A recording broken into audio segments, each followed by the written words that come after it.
Ezra अध्याय 7। एही सबु घटना उतारे पारस्य राज अर्थक्षस्तर अधिकार समय सरायर पुत्र एज्रा बाबिलु यात्रा कला। उक्त सराय असरियर संतान, असरिय हिल्कियर संतान, हिल्किय सलुम्र संतान, सलुम सादकर संतान, सादक अहिटुब्र संतान, अहिटुब अमरिय संतान, अमरिय असरियर संतान, असरिय मरायतर संतान, मरायत सरहियर संतान, सरहिय उसीर संतान, उसी बुक्कीर संतान, बुक्की अबिस्यर संतान, अबिस्य पिनहसर संतान, पिनहस इलियासर संतान, इलियासर प्रधान याजक हारणंकर पुत्र। एही एज्रा इस्राएल परमेश्वर सदाप्रभुଙ୍କ प्रदत्त मोसा व्यवस्था निपुण अध्यापक थिला। पुणी ताहा प्रति ताहार परमेश्वर सदाप्रभुଙ୍କ हस्तर सहायता प्रमाणे राजा ताहार समस्त पार्थित्व विषय ताहाकु प्रदान कला। आउ अर्थक्षस्त राजार सप्तम वर्षरे इस्राएल संतान मानकर ओ याजक मानकर ओ लेवीय मानकर केतेक जन, पुणी गायक माने ओ द्वारपाल माने ओ नथिनीय माने जेरुसालेमकु गले। आउ एज्रा पंचम मासरे अर्थात राजार सेही सप्तम वर्षरे जेरुसालेमरे उपस्थित हैला, कारण से प्रथम मासर प्रथम दिन बाबिलु यात्रा आरंभ कला। पुणी ताहा प्रति परमेश्वरଙ୍କ मंगलमय हस्तर सहायता प्रमाणे से पंचम मासर प्रथम दिन रे जेरुसालेमरे उपस्थित हैला। जेणु एज्रा सदाप्रभुଙ୍କ व्यवस्था अनुसंधान ओ पालन करियाकु पुणी इस्राएल मध्यरे विधि ओ शासन शिक्षा देबाकू आपना मन निवेश करथिला। अर्थक्षस्त राजा अध्यापक एज्रा याजककू अर्थात सदाप्रभुଙ୍କ आज्ञा वाक्यर ओ इस्राएल प्रति ताहांक विधिर अध्यापककू जेउ पत्र देइथिला तहिर अनुलिपि एही यथा राजाधिराज अर्थक्षस्त स्वर्गस्थ परमेश्वरଙ୍କ व्यवस्थाध्यापक सिद्ध इत्यादि। एज्रा याजक प्रति मु आज्ञा करूछि जे मो राज्य स्थित इस्राएल मध्यरु जेते लोक पुणी सेमानकर याजक ओ लेवीय माने जेरुसालेमकु स्वेच्छारे जिबाकु मन करंती सेमाने तुंभ संगे जाउंतु, कारण तुंभ हस्तस्थित तुंभ परमेश्वरଙ୍କ व्यवस्था प्रमाणे जिहुदा ओ जेरुसालेमर तत्वानुसंधान करिबाकु पुणी जेरुसालेमरे जहांकर आवास अछि इस्राएल सेही परमेश्वरଙ୍କ उद्देश्य राजा ओ तांक मंत्रीगणर स्वेच्छादत्त सुना ओ रूपा आउ बाबिलर समुदाय प्रदेश रे तुम्भे जे समस्त रूपा ओ सुना पाइब। पुणी लोक माने ओ याजक माने सेमानक परमेश्वरଙ୍କ जेरुसालेम स्थित गृह निमंते स्वेच्छापूर्वक जहा देबे सेही सबु स्वेच्छादत्त उपहार नेबा निमंते तुम्भे राजा ओ तांक सप्त मंत्री द्वारा प्रेरित हेउछ। एहेतु तुम्भे एही मुद्रा द्वारा जत्नपूर्वक वृष मेष मेष शावक ओ तही संगे निरूपित भक्ष्य ओ पेय नैवेद्य क्रय करी तुम्भ मानक परमेश्वरଙ୍କ जेरुसालेम स्थित गृहर यज्ञवेदी उपरे उत्सर्ग करिब। आउ अवशिष्ट रूपा ओ सुनारे तुम्भकू ओ तुम्भ भ्रातृवर्गंकु जहा करिबाकू भल दिसिब ताहा तुम्हें आपणा मानक परमेश्वरଙ୍କ इच्छा प्रमाण करिब। पुणी तुम्भ परमेश्वरଙ୍କ गृहर सेवार्थक जे सकल पात्र तुम्भकू दिया जाउअछि ताहा सबु तुम्भे जेरुसालेमर परमेश्वरଙ୍କ सम्मुखरे समर्पण कर। पुणी तुम्भ परमेश्वरଙ୍କ गृह निमंते प्रयोजनीय आउ जहा किछि तुम्भकू देबाकू पड़िब ताहा राजांक भंडार गृहरु दियो। आउ स्वर्गस्थ परमेश्वरଙ୍କ व्यवस्थाध्यापक एज्रा याजक तुममानଙ୍କଠାରୁ जहा जहा चाहिब ताहा सबु 100 तालंत पर्यंत रूपा ओ 100 महण पर्यंत गहम ओ 100 महण पर्यंत द्राक्षारस ओ 100 महण पर्यंत तैल ओ अपरिमित लवण जत्नपूर्वक देवा पई आंभे अर्थक्षस्त राजा नदी सेपारिस्थ समस्त कोषाध्यक्षଙ୍କୁ आज्ञा करूअछु।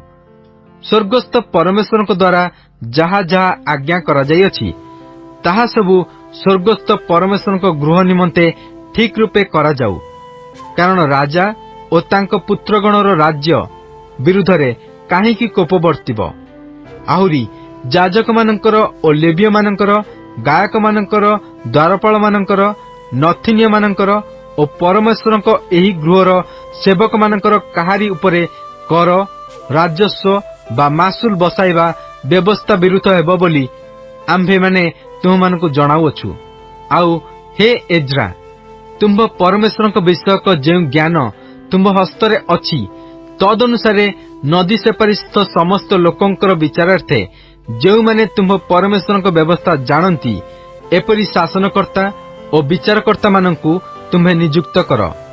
ଆଉ ଯେ ତାହା ନ ଜାଣେ, ତାହାକୁ ତୁମେମାନେ ଶିକ୍ଷା ଦିଅ।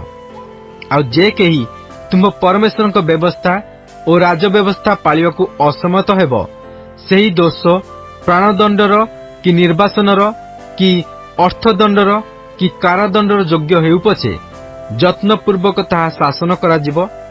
ଯେଉଁ ସଦାପ୍ରଭୁ ଆମ୍ଭମାନଙ୍କ ପିତୃଗଣର ପରମେଶ୍ୱର ସଦାପ୍ରଭୁଙ୍କ ଜେରୁସାଲେମ ସ୍ଥିତ ଗୃହ ଶୋଭାନ୍ୱିତ କରିବାକୁ ରାଜାର ଅନ୍ତଃକରଣରେ ଏ ରୂପ ପ୍ରବୃତ୍ତି ଦେଇଅଛନ୍ତି, ଆଉ ରାଜାର ଓ ତାହାର ମନ୍ତ୍ରୀଗଣର ଓ ରାଜାର ପରାକ୍ରାନ୍ତ ଅଧିପତି ସମସ୍ତଙ୍କ ସାକ୍ଷାତରେ ମୋ ପ୍ରତି ଦୟା ପ୍ରକାଶ କରିଅଛନ୍ତି, ସେ ଧନ୍ୟ ହେଉନ୍ତୁ। ଏହି ରୂପେ ମୋ ପ୍ରତି ସଦାପ୍ରଭୁ ମୋ ପରମେଶ୍ୱରଙ୍କ ହସ୍ତର ସହାୟତା ପ୍ରମାଣେ ମୁଁ ସବଳ ହେଲି ଓ ମୋ ସଙ୍ଗେ ଯାତ୍ରା କରିବାକୁ ଇସ୍ରାଏଲ ମଧ୍ୟରୁ ପ୍ରଧାନ ଲୋକଙ୍କୁ ଏକତ୍ର କଲି। ଏଜ୍ରା ଅଧ୍ୟାୟ 8। ଅର୍ଥକ୍ଷସ୍ତ ରାଜାର ଅଧିକାର ସମୟରେ ଆପଣା ଆପଣା ପିତୃବଂଶର ଯେଉଁ ପ୍ରଧାନ ବର୍ଗ ଆମ୍ଭ ସଙ୍ଗେ ବାବିଲରୁ ଯାତ୍ରା କଲେ, ସେମାନଙ୍କର ବଂଶାବଳୀ ଏହି, ଯଥା ପିନ୍ହସର ସନ୍ତାନଗଣ ମଧ୍ୟରୁ ଗେର୍ଶୋମ, ଇଥାମରର ସନ୍ତାନଗଣ ମଧ୍ୟରୁ ଦାନିଏଲ, ଦାଉଦଙ୍କର ସନ୍ତାନଗଣ ମଧ୍ୟରୁ ହଟୁସ, ସଖନିୟର ସନ୍ତାନଗଣ ମଧ୍ୟରୁ ପରିୟସର ସନ୍ତାନଗଣ ମଧ୍ୟରୁ ଜିଖରିୟ ଓ ପୁରୁଷମାନଙ୍କ ବଂଶାବଳୀ କ୍ରମେ ତାହା ସଙ୍ଗେ ଗଣିତ 150 ଜଣ।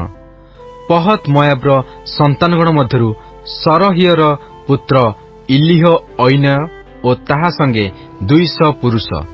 ସଖନିୟର ସନ୍ତାନଗଣ ମଧ୍ୟରୁ ଜହସିଏଲର ପୁତ୍ର, ତାହା ସଙ୍ଗେ 300 ପୁରୁଷ। ଆଉ ଆଦିନର ସନ୍ତାନଗଣ ମଧ୍ୟରୁ ଜୋନାଥନର ପୁତ୍ର ଏବଦ ଓ ତାହା ସଙ୍ଗେ 50 ପୁରୁଷ। ପୁଣି ଏଲମର ସନ୍ତାନଗଣ ମଧ୍ୟରୁ ଅଥଲ୍ୟର ପୁତ୍ର ଜିସାୟ ଓ ତାହା ସଙ୍ଗେ 70 ପୁରୁଷ। ଆଉ ସଫଟିୟର ସନ୍ତାନଗଣ ମଧ୍ୟରୁ ମିଖାଏଲର ପୁତ୍ର ଶବ୍ଦିୟ ଓ ତାହା ସଙ୍ଗେ 80 ପୁରୁଷ। ଜୟାବର ସନ୍ତାନଗଣ ମଧ୍ୟରୁ ଜିହିଏଲର ପୁତ୍ର ଓବଦିୟ ଓ ତାହା ସଙ୍ଗେ 218 ପୁରୁଷ। ଆଉ ସଲମିତ୍ର ସନ୍ତାନଗଣ ମଧ୍ୟରୁ ଯୋସିଫିୟର ପୁତ୍ର ଓ ତାହା ସଙ୍ଗେ 160 ପୁରୁଷ। ପୁଣି ବେବର ସନ୍ତାନଗଣ ମଧ୍ୟରୁ ବେବର ପୁତ୍ର ଜିଖରିୟ ଓ ତାହା ସଙ୍ଗେ 28 ପୁରୁଷ। ଅସଗଦର ସନ୍ତାନଗଣ ମଧ୍ୟରୁ ହକାଟନର ପୁତ୍ର ଜୋହାନନ ଓ ତାହା ସଙ୍ଗେ 110 ପୁରୁଷ।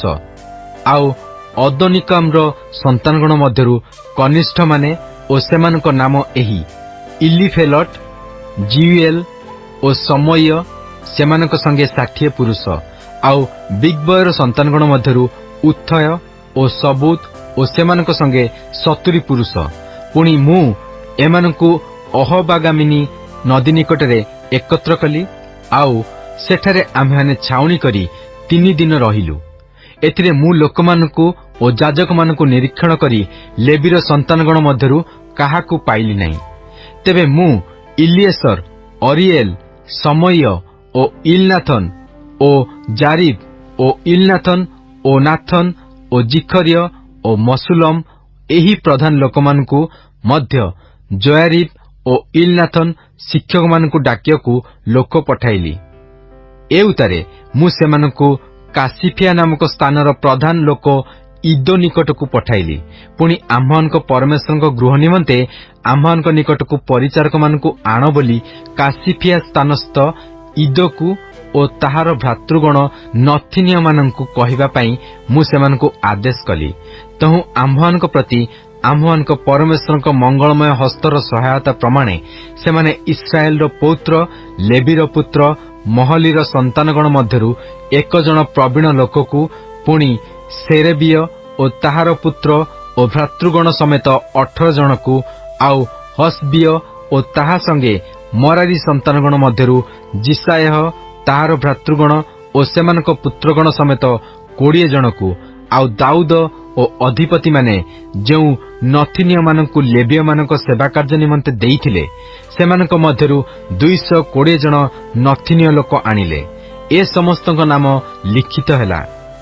ଏଉତାରେ ଆମ୍ଭମାନଙ୍କ ନିମନ୍ତେ ଓ ଆମ୍ଭମାନଙ୍କ ବାଳକ ବାଳିକା ଓ ସକଳ ସମ୍ପତ୍ତି ନିମନ୍ତେ ଏକ ସରଳ ପଥ ପ୍ରାର୍ଥନା କରିବା ଅଭିପ୍ରାୟରେ ଆମ୍ଭମାନଙ୍କ ପରମେଶ୍ୱରଙ୍କ ସାକ୍ଷାତରେ ଆପଣମାନଙ୍କୁ ନମ୍ର କରିବା ପାଇଁ ଆମ୍ଭେ ଆହାବ ନଦୀ ନିକଟରେ ଉପବାସର ଘୋଷଣା କଲୁ।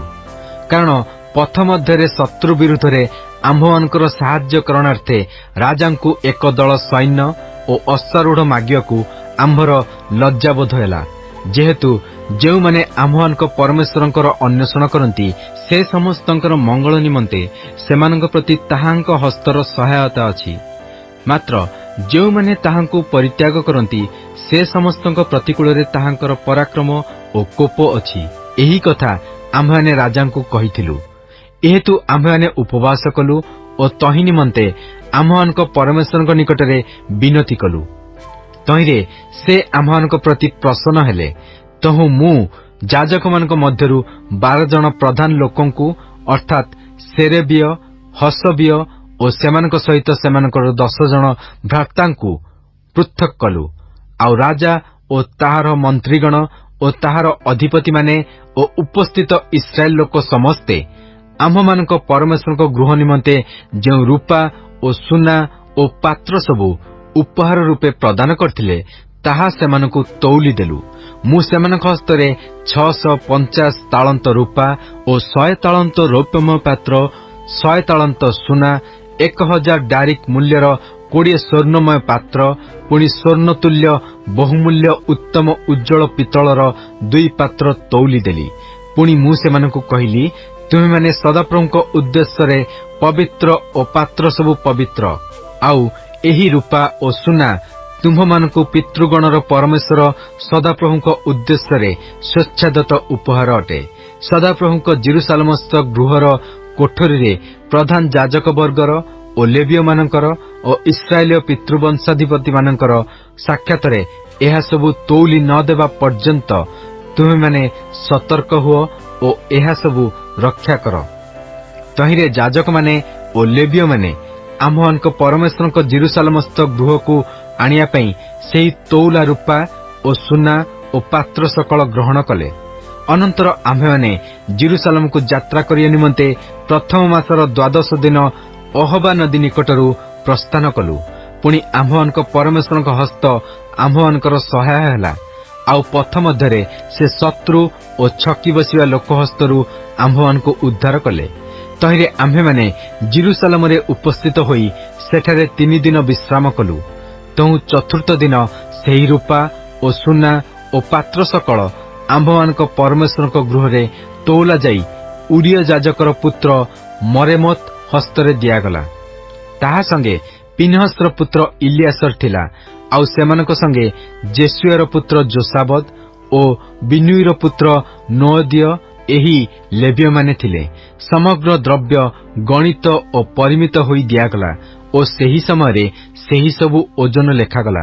ନିର୍ବାସନରୁ ଆଗତ ବନ୍ଦିତ୍ୱର ସନ୍ତାନଗଣ ସମଗ୍ର ଇସ୍ରାଏଲ ନିମନ୍ତେ ଇସ୍ରାଏଲର ପରମେଶ୍ୱରଙ୍କ ଉଦ୍ଦେଶ୍ୟରେ ହୋମବଳି ରୂପେ 12 ବୃଷ, 96 ମେଷ, 77 ମେଷ ଶାବକ, ପାପାର୍ଥକ ବଳି ନିମନ୍ତେ 12 ଛାଗ ଉତ୍ସର୍ଗ କଲେ।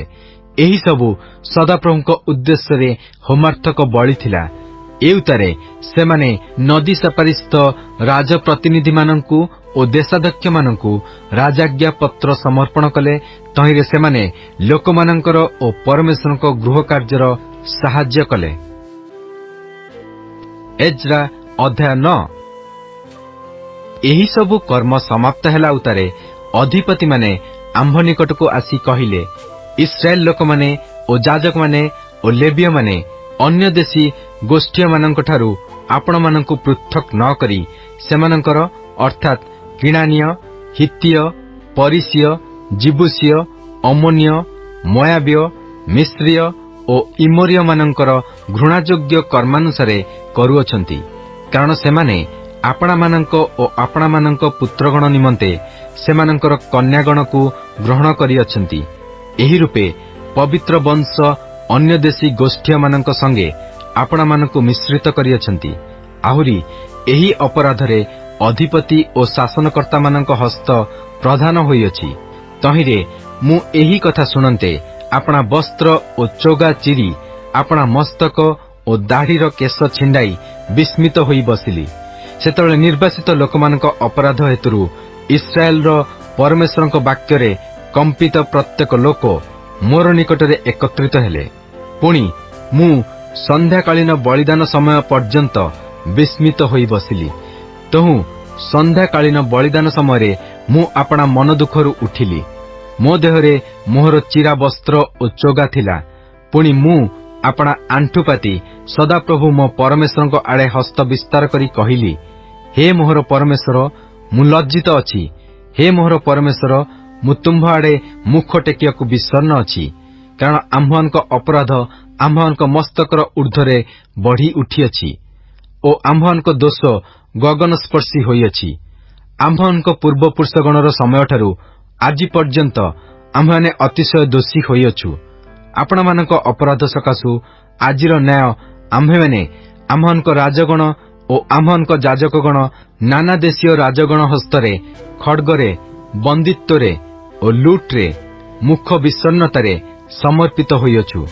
पुणी आम्भମାନଙ୍କ परमेश्वर जेपरि आम्भମାନଙ୍କ चक्षु प्रसन्न करिवे ଓ आम्भମାନଙ୍କ बंदी अवस्थारे आम्भମାନଙ୍କୁ किंचित आश्वास देवे। एथिପାଇଁ रक्षार्थे आम्भମାନଙ୍କୁ अवशिष्ट रखियाकु ଓ आपणा पवित्र स्थानरे आम्भମାନଙ୍କୁ एक खुंटी देवाकू वर्तमान सदाप्रभु आम्भମାନଙ୍କ परमेश्वरଙ୍କ ଠାରୁ क्षणकाल अनुग्रह प्रकाशित होइअछि। कारण आम्भମାନେ बंदी लोक अटु, तथापि आम्भମାନଙ୍କ बंदी अवस्थारे आम्भମାନଙ୍କ परमेश्वर आम्भମାନଙ୍କୁ परित्याग करिनाहांती, मात्र आम्भମାନଙ୍କୁ आश्वास देवा पई आम्भମାନଙ୍କ परमेश्वरଙ୍କ गृह स्थापन करिया पई ओ तहिर भग्न स्थान पुनर्निर्माण करिया पई पुणी जिहुदा ओ जेरुसालेमरे आम्भମାନଙ୍କୁ एक प्राचीर देवा पई से पारस्य राजगण दृष्टि रे आम्भମାନଙ୍କ प्रति दया प्रकाश करियछंती। एबे हे आम्भମାନଙ୍କ परमेश्वर, एथि उतारे आम्भମାନେ कोन करिबा? तुम्भे आपणा दास भविष्यत वक्तागण द्वारा आज्ञा करी कहिथिल, तुम्भे माने जेउ देश अधिकार करियाकु जाउअछ ताहा अन्य देशी गोष्ठीमानଙ୍କ अशोच द्वारा अशुचि देश अटे। सेमानଙ୍କର घृणायोग्य कर्म देशकु एक सीमारु अन्य सीमा पर्यंत सेमानଙ୍କ अशौचरे परिपूर्ण करियछि। एहेतु तुम्हे माने आपणामानଙ୍କ कन्यागणକୁ सेमानଙ୍କ पुत्रगण सहित विवाह दियो नाही, अबा तुमମାନଙ୍କ पुत्रगण निमंते सेमानଙ୍କ कन्यागणକୁ ग्रहण कर नाही, कि अबा सेमानଙ୍କ शांति बा सौभाग्य कदापि चेष्टा कर नाही। तहिरे तुम माने बलवान हेबो ओ देशर उत्तम द्रव्य भोजन करिबो ओ सदाकाल आपणा संतानगणर अधिकार निमंते ताहा रखिजिब। मात्र आम्भे माने तुम्भर एही आज्ञा सबु परित्याग करियछु।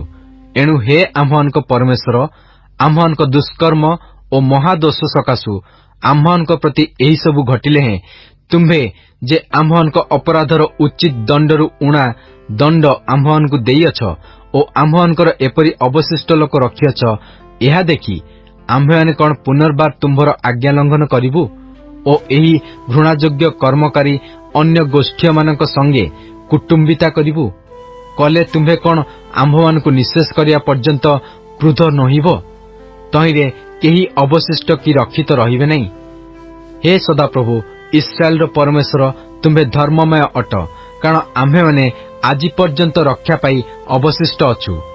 देख, आम्भेମାନେ तुम्भ साक्षातरे निज दोषरे दोषी होइअछु, कारण तहि सकाशु केही तुम्भ छामुरे ठिया होई पारे नाही। एज्रा अध्याय 10। एज्रा परमेश्वरଙ୍କ गृह सम्मुखरे प्रार्थना ओ स्वीकार क्रंदन ओ प्रणाम करिवा समयरे इस्राएल मध्यरु पुरुष ओ स्त्री ओ बालक बालिकार एक महासमाज ताहा निकटरे एकत्रित होइतिले, कारण लोकमाने अतिशय क्रंदन कले। एथिरे एलमर संतानगण मध्यरु जिहिएलर पुत्र सखनिय एज्रा को उत्तर करी कहिला, आम्भेମାନେ आपणामानଙ୍କ परमेश्वरଙ୍କ विरुद्धरे सत्य लंघन करी ଅନ୍ୟ ଦେଶୀ ଗୋଷ୍ଠୀ ମାନଙ୍କର ସ୍ତ୍ରୀ ମାନଙ୍କୁ ବିବାହ କରିଅଛୁ। ତଥାପି ଏ ବିଷୟରେ ଏବେ ମଧ୍ୟ ଇସ୍ରାଏଲ ପକ୍ଷରେ ଭରସା ଅଛି।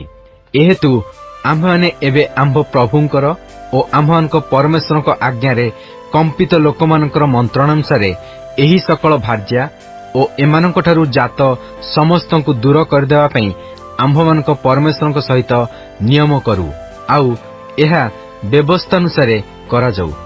ଉଠନ୍ତୁ, କାରଣ ଆପଣଙ୍କ ଉପରେ ଏହି କାର୍ଯ୍ୟର ଭାର ଅଛି ଓ ଆମ୍ଭେମାନେ ଆପଣଙ୍କର ସହକାରୀ ଅଛୁ। ସାହସିକ ହୋଇ ଏହି କାର୍ଯ୍ୟ କରନ୍ତୁ। ଏଥିରେ ଏଜ୍ରା ଉଠି ଏହି ବାକ୍ୟାନୁସାରେ କାର୍ଯ୍ୟ କରିବା ପାଇଁ ଯାଜକମାନଙ୍କର, ଲେବୀୟମାନଙ୍କର ଓ ସମଗ୍ର ଇସ୍ରାଏଲର ପ୍ରଧାନବର୍ଗଙ୍କୁ ଶପଥ କରାଇଲା। ତହିଁରେ ସେମାନେ ଶପଥ କଲେ। ତହୁଁ ଏଜ୍ରା ପରମେଶ୍ୱରଙ୍କ ଗୃହ ସମ୍ମୁଖରୁ ଉଠି ଇଲିଆସିବ୍ର ପୁତ୍ର ଜିହୋହାନନର କୋଠରୀକି ଗଲା, ଆଉ ସେଠାରେ ଉପସ୍ଥିତ ହୁଅନ୍ତେ ରୋଟି ଭୋଜନ କି ଜଳପାନ କଲା ନାହିଁ, କାରଣ ସେ ବନ୍ଦିତ୍ୱର ଲୋକମାନଙ୍କ ସତ୍ୟଲଙ୍ଘନ ସକାଶୁ ଶୋକ କରୁଥିଲା। ଏଉତରେ ଲୋକମାନେ ଜିହୁଦା ଓ ଜେରୁସାଲେମର ସର୍ବତ୍ର ବନ୍ଦିତ୍ୱର ସନ୍ତାନ ସମସ୍ତଙ୍କ ନିକଟରେ ଘୋଷଣା କରି କହିଲେ ଯେ ସେମାନେ ଜେରୁସାଲେମରେ ଏକତ୍ରିତ ହେବେ, ଆଉ ଅଧିପତିମାନଙ୍କର ଓ ପ୍ରାଚୀନ ବର୍ଗର ମନ୍ତ୍ରଣାନୁସାରେ ଯେ କେହି 3 ଦିନ ମଧ୍ୟରେ ଉପସ୍ଥିତ ହେବ ନାହିଁ, ତାହାର ସର୍ବସ୍ୱ ହରଣ କରାଯିବ ଓ ସେ ନିଜେ ବନ୍ଦିତ୍ୱର ସମାଜରୁ ପୃଥକ୍ କରାଯିବ। ତହୁଁ ଜିହୁଦା ଓ ବେନ୍ୟାମିନର ସମଗ୍ର ଲୋକ 3 ଦିନ ମଧ୍ୟରେ ଜେରୁସାଲେମରେ ଏକତ୍ରିତ ହେଲେ। ସେହିଦିନ ନବମ ମାସର 20ତମ ଦିନ ଥିଲା, ଆଉ ସମଗ୍ର ଲୋକ ପରମେଶ୍ୱରଙ୍କ ଗୃହର ସମ୍ମୁଖସ୍ଥ ଛକରେ ବସି ଉକ୍ତ ବିଷୟ ଓ ମହାବୃଷ୍ଟି ସକାଶୁ କମ୍ପିତ ହେଉଥିଲେ। ତହିଁରେ ଏଜ୍ରା ଯାଜକ ଠିଆ ହୋଇ ସେମାନଙ୍କୁ କହିଲା, ତୁମେମାନେ ସତ୍ୟ ଲଙ୍ଘନ କରିଅଛ ଓ ଇସ୍ରାଏଲର ଦୋଷ ବଢ଼ାଇବା ପାଇଁ ଅନ୍ୟ ଦେଶୀୟ ସ୍ତ୍ରୀମାନଙ୍କୁ ବିବାହ କରିଅଛ। ଏହେତୁ ଏବେ ତୁମମାନଙ୍କ ପିତୃଗଣର ପରମେଶ୍ୱର ସଦାପ୍ରଭୁଙ୍କ ନିକଟରେ ସ୍ୱୀକାର କର ଓ ତାହାଙ୍କର ତୁଷ୍ଟିଜନକ କର୍ମ କର, ଆଉ ଦେଶସ୍ଥ ଅନ୍ୟ ଗୋଷ୍ଠୀମାନଙ୍କଠାରୁ ଓ ଅନ୍ୟ ଦେଶୀୟ ସ୍ତ୍ରୀମାନଙ୍କଠାରୁ ଆପଣାମାନଙ୍କୁ ପୃଥକ୍ କର। ସେତେବେଳେ ସମଗ୍ର ସମାଜ ଉତ୍ତର କରି ଉଚ୍ଚୈଶ୍ୱରରେ କହିଲେ, ଆପଣ ଆମ୍ଭମାନଙ୍କ ବିଷୟରେ ଯେପରି କହିଲେ ଆମ୍ଭମାନଙ୍କୁ ସେପରି କରିବାକୁ ହେବ। ମାତ୍ର ଲୋକ ଅନେକ ଓ ଏବେ ଭାରି ବୃଷ୍ଟି ସମୟ, ଆଉ ଆମ୍ଭେମାନେ ବାହାରେ ଠିଆ ହେବାକୁ ଅସମର୍ଥ, କିମ୍ବା ଏହା 1 କି 2 ଦିନର କାର୍ଯ୍ୟ ନୁହେଁ। ଯେଣୁ ଏ ବିଷୟରେ ଆମ୍ଭେମାନେ ମହା ଅପରାଧ କରିଅଛୁ। ଏହେତୁ ସମଗ୍ର ସମାଜ ନିମନ୍ତେ ଆମ୍ଭମାନଙ୍କ ଅଧିପତିମାନେ ନିଯୁକ୍ତ ହେଉନ୍ତୁ। ପୁଣି ଆମ୍ଭମାନଙ୍କ ପରମେଶ୍ୱରଙ୍କ ପ୍ରଚଣ୍ଡ କୋପ ଆମ୍ଭମାନଙ୍କଠାରୁ ନିବୃତ୍ତ ହେବା ପର୍ଯ୍ୟନ୍ତ ଓ ଏ ବିଷୟରେ ନିଷ୍ପତ୍ତି ହେବା ପର୍ଯ୍ୟନ୍ତ ଆମ୍ଭମାନଙ୍କ ନଗରସ୍ଥ ଯେଉଁ ଲୋକମାନେ ଅନ୍ୟ ଦେଶୀୟ ସ୍ତ୍ରୀମାନଙ୍କୁ ବିବାହ କରିଅଛନ୍ତି, ସେ ସମସ୍ତେ ନିରୂପିତ ସମୟରେ ଆସନ୍ତୁ ଓ ସେମାନଙ୍କ ସଙ୍ଗେ ପ୍ରତ୍ୟେକ ନଗରର ପ୍ରାଚୀନଗଣ ଓ ବିଚାରକର୍ତ୍ତୃଗଣ ଆସନ୍ତୁ। ଏହି କଥା ବିରୁଦ୍ଧରେ କେବଳ ଅସାହେଲର ପୁତ୍ର ଜୋନାଥନ ଓ ତକ୍ବର ପୁତ୍ର ଜହସିୟ ଉଠିଲେ, ଆଉ ମସୁଲମ ଓ ଲେବୀୟ ସଦଥୟ ସେମାନଙ୍କର ସାହାଯ୍ୟ କଲେ। ମାତ୍ର ବନ୍ଦିତ୍ୱର ସନ୍ତାନମାନେ ସେହିପରି କର୍ମ କଲେ। ପୁଣି ଏଜ୍ରା ଯାଜକ ଓ ଆପଣା ଆପଣା ପିତୃବଂଶାନୁସାରେ ଓ ନାମାନୁସାରେ ନିର୍ଦ୍ଦିଷ୍ଟ ପିତୃବଂଶ ପ୍ରଧାନ କେତେକ ଲୋକ ପୃଥକ୍ କରାଗଲେ, ଆଉ ସେମାନେ 10ମ ମାସର ପ୍ରଥମ ଦିନ ସେହି ବିଷୟ ଅନୁସନ୍ଧାନ କରିବାକୁ ବସିଲେ। ପୁଣି ସେମାନେ ପ୍ରଥମ ମାସର ପ୍ରଥମ ଦିନରେ ଅନ୍ୟ ଦେଶୀୟ ସ୍ତ୍ରୀ ବିବାହକାରୀ ପୁରୁଷ ସମସ୍ତଙ୍କର ବିଚାର ସମାପ୍ତ କଲେ। ଯାଜକମାନଙ୍କ ସନ୍ତାନଗଣ ମଧ୍ୟରୁ ଯେଉଁମାନେ ଅନ୍ୟ ଦେଶୀୟ ସ୍ତ୍ରୀମାନଙ୍କୁ ବିବାହ କରିଥିଲେ, ସେମାନେ ଏହି ଯଥା ଯୋସାଦାକର ପୁତ୍ର ଜେସୁୟର ସନ୍ତାନଗଣ ଓ ତାହାର ଭ୍ରାତୃଗଣ ମଧ୍ୟରୁ ମାସେୟ, ଇଲିଏସର, ଜାରିବ ଓ ଗଦଲିୟ। ଏମାନେ ଆପଣା ଆପଣା ଭାର୍ଯ୍ୟାକୁ ଦୂର କରିଦେବେ ବୋଲି ହସ୍ତ ଦେଲେ, ଆଉ ଦୋଷୀ ହେବାରୁ ସେମାନେ ଆପଣା ଆପଣା ଦୋଷ ସକାଶେ ପଲରୁ 1 ମେଷ ଉତ୍ସର୍ଗ କଲେ।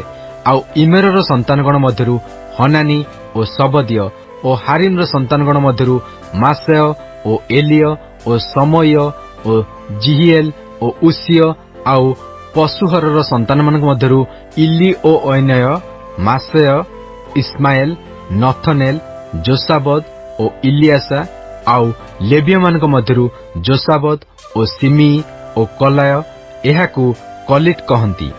ପଥାହିୟ, ଜିହୁଦା ଓ ଇଲିଏସର, ଆଉ ଗାୟକମାନଙ୍କ ମଧ୍ୟରୁ ଇଲିଆସିବ, द्वारपाल मानक मध्यरु सलुम ओ टेलम ओ उरी। इस्राएल मध्यरे परियेश्वर संतान मानक मध्यरु रमिय, जिसिय ओ मल्किय ओ मियामिन ओ इलियासर ओ मिल्किय ओ बनाय। आउ एलम रो संतानगण मध्यरु मतनिय, जिखरिय ओ जिहिएल ओ अब्दी ओ जिरेमोत ओ एलिय। आउ सतुर संतानगण मध्यरु इलियो ऐनय, इलियासिब ओ मतनिय ओ जिरेमत ओ साबद ओ असिसा। ओ बेबर संतानगण मध्यरु जिहोहानन, हनानिय, सजय, अतलय। आउ बानीर संतानगण मध्यरु मसुलम, मल्लुक ओ अदाया, जासुब ओ साल, जिरेमोत। आउ पहत मोयाब्र संतानगण मध्यरु अदन ओ कलाल, बनाय, मासय, मतनिय, बसचलेल ओ बिनुई ओ मनसी। आउ हारिम्र संतानगण मध्यरु इलिएसर, जिसिय, मल्किय, समय, सिमियन, बिन्यामिन, मल्लुक, समर्य। हसुम्र संतानगण मध्यरु मतनय, मतत, साबद, इलिफेलट, जिरेमय, मनसी, सिमी। बानीर संतानगण मध्यरु मादय, अमराम ओ उएल। बनाय, बेदिया, कलुहु, बनिय, मरेमत, इलियासिब, मतनिय, मतनय ओ जासय। आउ बानी ओ बिनुई, सिमी, सेलिमिय ओ नाथन ओ अदाया, मग्नदबय, सासय, साराय, असरेल ओ सेलिमिय, समर्य, सलुम, अमर्य, जोसेफ। नबर संतानगण मध्यरु जिएल, मतथिय, साबद, सबिन, इदो ओ जोएल, बनाय। ए समस्ते अन्य देशिया भाज्या ग्रहण करथिले। आउ सेही भाज्या मानक ठारू काहारी काहारी संतान संतति जात होइथिले। निहिमिया अध्याय 1। हखलियर पुत्र निहिमियांकर वाक्य। 22तम वर्षर किस्लेव मासरे मु सुसन राजधानी रे थिली। तहिरे हनानी नामरे मोर भ्रातृगण मध्यरु एक जन ओ जिहुदारु केतक लोक आसिले। तहु मु सेमानकु बंदित्वरु रक्षित अवशिष्ट जिहुदी मानक विषय ओ जेरुसालेम विषय पचारिली। सेतबेले सेमाने मते कहिले, बंदित्वरु रक्षित सेही प्रदेशस्थ अवशिष्ट लोके महा दुख ओ अपमान रे अछंती। मध्य जेरुसालेमर प्राचीर भग्न होई रहिअछि ओ तहिर द्वार सबु अग्नि रे दग्ध होइअछि। तहु मु एही कथा शुणन्ते बसी रोदन कली ओ केतक दिन पर्यंत विलाप कली। पुणी मु स्वर्गस्थ परमेश्वरଙ୍କ छामुरे उपवास ओ प्रार्थना करी कहिली, हे सदा प्रभु स्वर्गस्थ परमेश्वर, मु विनय करूअछि, तुम्भे महान ओ भयंकर परमेश्वर अट।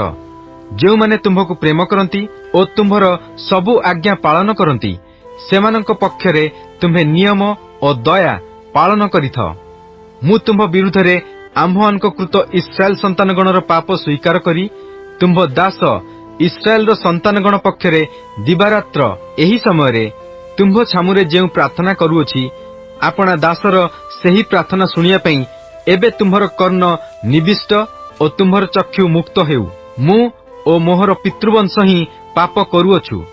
आम्भे माने तुम्भ विरुद्धरे अतिशय दुष्कर्म करूअछु ओ तुम्भे आपना दास मोसांकु जेउ आज्ञा ओ विधि ओ शासन आदेश करथिल, ताहा सबु आम्भे माने पालन करिनाहु। तुम्भे आपना दास मोसांकु आज्ञा करी कहिथिल, तुम्भे माने सत्य लंघन कले आम्भे तुम मानकु नाना गोष्ठी मध्यरे छिन्न भिन्न करिबा। मात्र जेबे तुम माने आम्भ प्रति फेरिब ओ आम्भ आज्ञा पालन करी तदनुଯାୟୀ कर्म करिब, तेबे तुम मानकर त्यक्त लोक माने आकाशर प्रांत सीमारे थिले हें आम्भे सेठारु सेमानकु संग्रह करिबा ओ आम्भे आपना नाम स्थापनार्थे जेउ स्थान मनोनीत करिअछु सेही स्थानकु सेमानकु आनिबा। विनय करूअछि, आपनार एही कथा स्मरण कर। एमाने तुम्भर दास ओ तुम्भर लोक, तुम्भे एमानकु आपनार महा पराक्रम ओ आपनार बलवान हस्त द्वारा मुक्त करिअछ। हे प्रभु, विनय करूअछि, जेउ माने तुम्भ नामकु भय करको आनंद करंती, एपरि तुम्भ दासर प्रार्थना ओ तुम्भ दास मानक प्रार्थना प्रति एबे तुम्भर कर्ण निविष्ट हेउ। आउ प्रार्थना करूअछि, आजी आपना दासर कार्य सिद्ध कर पुणी एही व्यक्तिर दृष्टि रे ताहाकु दयाप्राप्त हेबाकु दियो। ए समय मु राजांकर पानपात्र बाहक थिली। निहमिया अध्याय 2। अनंतर अर्थक्षेस्त राजांक अधिकारर 20तम वर्षरे निसन मासरे एपरी घटिला जे राजांक सम्मुखरे द्राक्षारस थिबा बेले मु सेही द्राक्षारस नेई राजांकु देली। एथि पूर्वे मु तांक साक्षातरे दुखित होई नथिली। एथिरे राजा मते पचारिले, तुम्भे तो पीड़ित होई नाह, काहेकि तुम्भर मुख विवर्ण होई अछि? एहा मनर दुख बिनु आउ किछि नुहे। तहिरे मु अतिशय भीत हेली। पुणी मु राजांकु कहिली, महाराज चिरजीवी हेउंतु। जेउ नगर मोहर पूर्वपुरुषगणर कबरस्थान ताहा जेतेबेले उजाड़ होई पड़िअछि ओ तहिर द्वार सबु अग्नि रे दग्ध होइअछि, सेतेबेले काहेकि मोहर मुख विवर्ण नहिब? एथिरे राजा मते कहिले, तेबे तुम्हे की विषय निवेदन करुअछ? तहु मु स्वर्गस्थ परमेश्वरक निकटरे प्रार्थना कली। पुणी मु राजांकु कहिली, जेबे महाराजांकर संतोष हुए ओ आपणक दास जेबे आपणक दृष्टि रे अनुग्रह पाई थाए, तेबे जिहुदा देशकु मोहर पितृलोकंक कबर नगरकु मते पठाइबा पई आज्ञा करंतु। तहिरे मु ताहा निर्माण करिबी। तहु राजा मते कहिले, मध्य राणी तांक पाखरे बसिथिले, तुम्भ यात्रा केते दिन लागिबो ओ तुम्भे केबे फेरी आसिबो? एही रूपे राजा मते पठाइबा पई संतुष्ट हुंते मु तांक निकटरे समय निरूपण कली। आहुरी मु राजांकु कहिली, जेबे महाराजांकर संतोष हुए, तेबे नदी सेपारिस्थ देशाध्यक्ष माने जेपरी जिहुदा देशरे उपस्थित हेबा पर्यंत यात्रा करिया पई मते छाड़ी दियंती, एथिपई सेमानक निकटकु मते पत्र दिया जाऊ। आउ मंदिर संपर्क दुर्गद्वार ओ नगर प्राचीर ओ मोहर प्रवेश गृह निमंते कड़ी करिया पई मते काष्ठ देबाकु महाराजांक वनरक्षक आसफ निकटकु एक पत्र दिया जाऊ। तहिरे मो प्रति मोर परमेश्वरक मंगलमय हस्तर सहायता प्रमाणे राजा ताहा मते देले। एउतारे मु नदी सेपारिस्थ देशाध्यक्ष मानक निकटरे उपस्थित होई सेमानकु राजांक पत्र देली। आहुरी राजा मो संगे सेनापति ओ अश्वरोही मानकु पठाइथिले। मात्र इस्राएल संतानगणर मंगल चेष्टा करिया पई जणे लोक आसीअछि बोली सुनी होरणीय सनबलट ओ अमोनीय दास टोबिय अतिशय असंतुष्ट हेले। एही रूपे मु जेरुसालेम रे उपस्थित होई सेठारे 3 दिन रहिली। तहु रात्रि रे मु ओ मो संगे केतक लोक उठिलु। पुणी मोर परमेश्वर जेरुसालेम निमंते जाहा करिवाकु मोर मनरे प्रवृत्ति देइथिले ताहा मु काहाकु जणाइली नहीं। आउ मु जेउ पशु उपरे चढ़ीथिली ताहा छड़ा अन्य पशु मो संगरे नथिला।